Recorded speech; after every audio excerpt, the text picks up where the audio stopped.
मिथुन राशि के जातकों, जैसे ग्रहों की चाल नवंबर के महीने में बन रही है, आपके जीवन में कोई कमी नहीं रहेगी। जी हाँ, बिल्कुल सही सुना, और यही आज का टॉपिक है। तो चलिए आज जानते हैं इस वीडियो के माध्यम से मिथुन राशि के जातकों को क्या परिवर्तन चेंज अपनी लाइफ में देखने को मिलेंगे। ऐसे कौन सी ग्रहों की चाल बनने वाली है जो आपकी लाइफ को चेंज कर देगी। राधे राधे, मैं हूँ एस्ट्रोलॉजर नीलू चौधरी। मेरे चैनल ग्रहों की माया में आपका स्वागत है। मिथुन राशि के जातकों, आप इसे अपनी चंद्र राशि और लगन के अनुसार भी देख सकते हैं और अपने नाम के पहले अक्षर के अनुसार भी देख सकते हैं। नवंबर के महीने में राहु का आधिपत्य राज शुरू होने वाला है। नवंबर के महीने में कई परिवर्तन आपको देखने को मिलेंगे और ये आपके लिए सफलता के रास्ते निर्मित करेंगे, क्योंकि राहु देव आपकी राशि के लिए योग कारक ग्रह हैं। देखिए, महत्व तो सब ग्रहों का अपना अपना होता है, सब अपना अपना स्थान रखते हैं, लेकिन राहु और केतु ये दो ऐसे ग्रह हैं जो आपको ऊंचाई तक ले जाने का काम करते हैं। और इनमें से तो राहु का हर जगह आधिपत्य है, इसलिए इन्हें कलयुग का सम्राट भी कहा जाता है। सूर्य शुक्र का राशि परिवर्तन, सूर्य का नीच राशि से निकलकर उच्च में जाना, गुरु और बुध दोनों ग्रह वक्री होंगे। सबसे अहम राहु का अपने स्वयं के नक्षत्र शतभिषा नक्षत्र में प्रवेश 23 नवंबर को। शनि देव वक्री से मार्गी होंगे। इतने सारे प्लैनेट एक साथ परिवर्तन कोई सामान्य प्रक्रिया नहीं है यूनिवर्स में। सबसे बड़ा परिवर्तन राहु का जो 23 नवंबर से 1 अगस्त 2026 तक अपने स्वयं के नक्षत्र में ये गोचर करेंगे। देखिए, इस महीने सबसे पहला परिवर्तन 2 नवंबर को हो चुका है। शुक्र देव का अपनी स्वयं राशि तुला में, मतलब आपके 5th हाउस में, और शुक्र का 5th हाउस में रिजल्ट काफी अच्छा देखा जाता है। शुक्र लव रिलेशन में आपको सफलता प्रदान करेंगे। आपकी लाइफ में किसी नए व्यक्ति का आगमन हो सकता है, और देखिए ये मेल भी हो सकता है और फीमेल भी, कोई भी हो सकता है। या आप किसी को प्रपोज करना चाहते हैं तो ये बहुत ही उत्तम समय है। संतान रिलेटेड समस्याओं को आप इस टाइम सॉल्व करेंगे। आपकी संतान को तरक्की के योग निर्मित करेंगे शुक्र देव। शेयर मार्केट, स्टॉक मार्केट के लिए देखिए काफी उपयुक्त समय है, लेकिन लॉन्ग टर्म के लिए आप इन्वेस्ट कर सकते हैं। देखिए, शॉर्ट टर्म के लिए, इंट्राडे और शॉर्ट टर्म के लिए मैंने हमेशा कहा है, उसके लिए देखिए पर्सनल हॉरोस्कोप देखनी बहुत जरूरी होती है, क्योंकि आप अपने जीवन की मेहनत की कमाई इन्वेस्ट करने जा रहे हैं, तो इसलिए हमारा फर्ज बनता है कि आपको करेक्ट बताएं। आप शॉर्ट डे इंट्राडे पे जाएं तो प्लीज अपनी पर्सनल हॉरोस्कोप को जरूर चेक करवाएं, क्योंकि इसके लिए 4 प्लैनेटों को देखना बहुत जरूरी होता है। राहु, शुक्र, केतु, चंद्र को देखना बहुत जरूरी होता है। 5th हाउस देखिए क्रिएटिविटी का भी होता है, और यदि आप म्यूजिक, डांस, कला, शुक्र संबंधित वर्क, मतलब जैसे आपका बुटीक है या कोई पार्लर है या आप ज्वेलरी से रिलेटेड कार्य करते हैं, तो आपको इन क्षेत्रों में सफलता प्राप्त होगी। थोड़ा सा ध्यान संतान की एजुकेशन पर रखिएगा, क्योंकि उनका माइंड डाइवर्ट ना हो, मतलब एंटरटेनमेंट की तरफ। शुक्र के पॉजिटिव रिजल्ट प्राप्त करने के लिए आप यहाँ शुक्र के उपाय करके जरूर चलें। शुक्र के उपाय है कि आप गौ सेवा करें, गौशाला में जाके दान दें। देखिए, दान स्वयं अपने हाथों से दीजिएगा, क्योंकि आजकल दान के नाम पर पता नहीं करेक्ट जगह जा रहा है या नहीं। और आप देवी के मंदिर में जाएं और उनके आगे इत्र रखें, इसका बहुत अच्छा रिजल्ट आपको प्राप्त होगा। देखिए, यदि आप कोई जेम स्टोन पहनना चाहते हैं तो ये तो देखिए पर्सनल हॉरोस्कोप से पता चलता है कि आपके ट्रायंगल में कौन कौन से ग्रह आ रहे हैं। यदि आप ओपल रत्न को धारण करना चाहते हैं तो आप कर सकते हैं। अगला परिवर्तन 9 नवंबर की शाम से होगा। आपको जो इसका रिजल्ट देखने को मिलेगा वो 10 नवंबर के बाद से मिलेगा। 9 नवंबर को बुध देव वक्री होंगे आपके 6th हाउस में, वृश्चिक राशि में। 23 नवंबर को पुनः तुला राशि में ये प्रवेश करेंगे। जब कोई ग्रह वक्री होता है, एक घर पीछे जाता है, तो वे आपसे कहता है कि इस घर से संबंधित कोई डिसीजन आपका गलत हो गया या कोई आपका कार्य अधूरा रह गया, तो उसको पूर्ण करें। कोई जॉब या कंपटीशन की आप तैयारी कर रहे हैं तो उसमें आपको सफलता प्राप्त होगी। यदि जॉब चेंज करने की सोच रहे हैं, आप नहीं कर पाए थे, तो बुध वक्री होकर के आपसे कह रहे हैं कि इस पर आप पुनः विचार करें।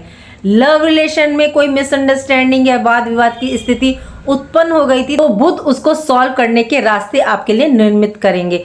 एजुकेशन संबंधित कोई डिसीजन आपका गलत हो गया था, या आप किसी इंस्टीट्यूट कोचिंग में आप एडमिशन लेना चाहते थे, या एजुकेशन रिलेटेड आप कोई कोर्स करना चाहते थे, तो बुध इस टाइम में आपको इसका अवसर प्रदान करेंगे। देखिए बुध वक्री है, जब भी कोई ग्रह वक्री होता है तो उसका थोड़ा सा ध्यान भी रखना पड़ता है। बुध आपको किसी लीगल प्रॉब्लम में ना फंसा दें, तो इसलिए बाहर निकलते वक्त वाहन अगर आप चलाते हैं तो उनके पेपर्स वगैरह पूरे रखिएगा। स्वास्थ्य का ध्यान रख करके चलिएगा, वाहन अपना संभाल करके चलाइएगा। यदि लोन लेने की आपको जरूरत ना हो तो इस टाइम नहीं लीजिएगा। ऑफिस में आपका जहां वर्क करते हैं वहां आपके साथ पॉलिटिक्स हो सकती है, तो थोड़ा सा संभल करके रहिएगा। बुध के गोचर में कोई पुराना पेपर वर्क था या कोई लीगल वर्क आपका फंसा हुआ था तो वह समाप्त होगा। बुध आपकी राशि के स्वामी भी हैं और 4th हाउस के भी स्वामी हैं, तो माता के स्वास्थ्य का देखिए यहाँ ध्यान रखिएगा। बुध की शुभता को बढ़ाने के लिए कन्या पूजन करें या कन्याओं को गिफ्ट्स दें, गाय की सेवा करें या गौशाला में जाकर के दान दें, किन्नरों को हरी वस्तुएं दान दें। वैसे भी मैं कहती हूँ कि अपनी राशि के स्वामी को हमेशा उच्च रख के चलें, तो आपकी राशि के स्वामी है बुध देव, तो उनको सदा उच्च रख करके चलें। इसके बाद अगला परिवर्तन 11 नवंबर को होगा।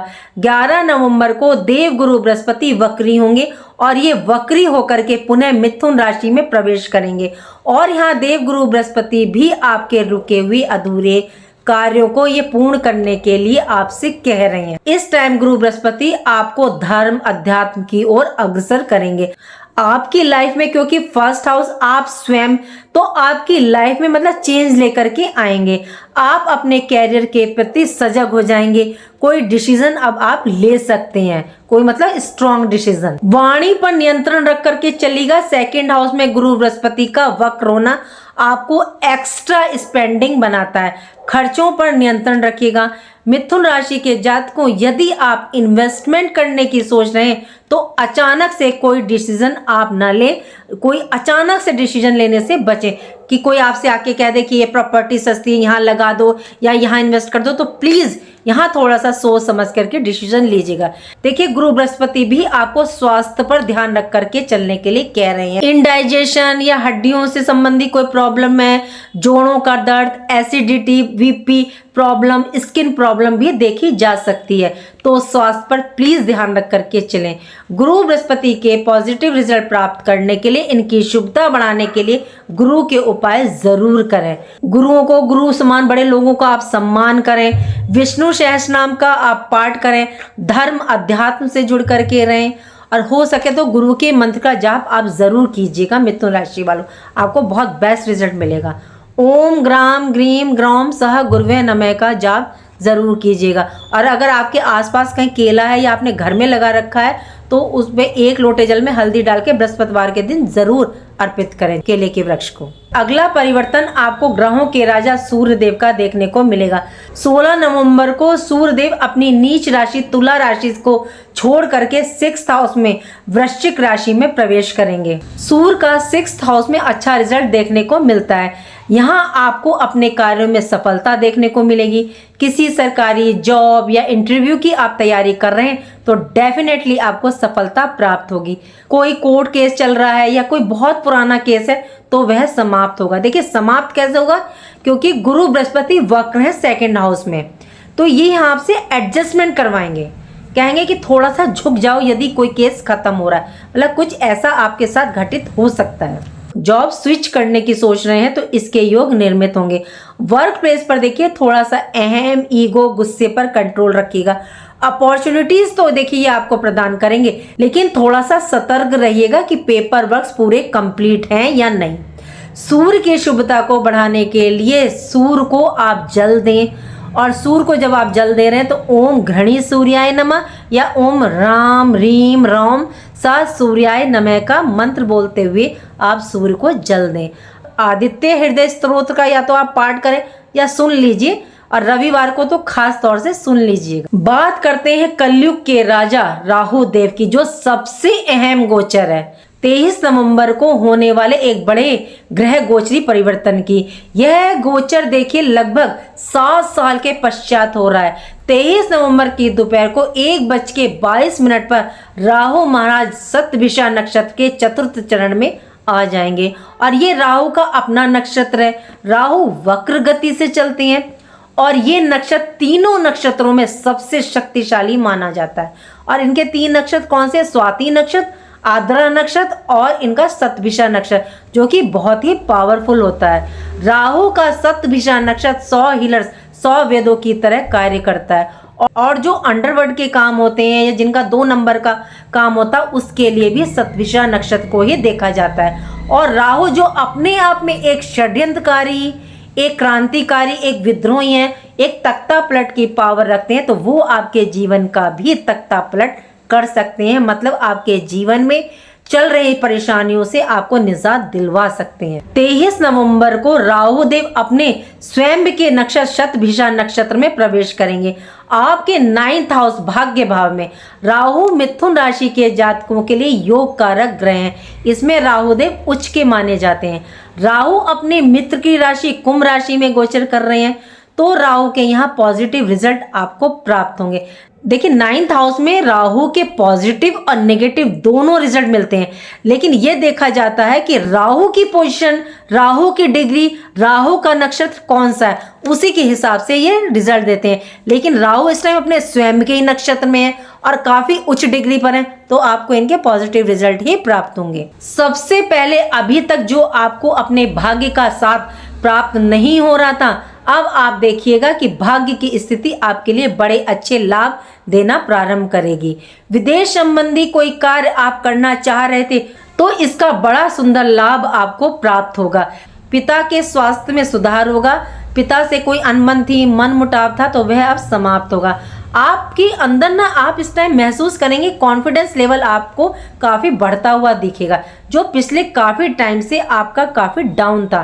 पिछले समय जो आप अपने लिए जो डिसीजन ले रहे थे वो काफी जल्दबाजी में ले रहे थे और वह गलत आपके सिद्ध हो रहे थे, तो अब आपके अंदर इतनी दक्षता, सोचने की इतनी शार्पनेस बना करके देंगे कि आपके द्वारा जो निर्णय लिए जाएंगे वह काबिल तारीफ होंगे।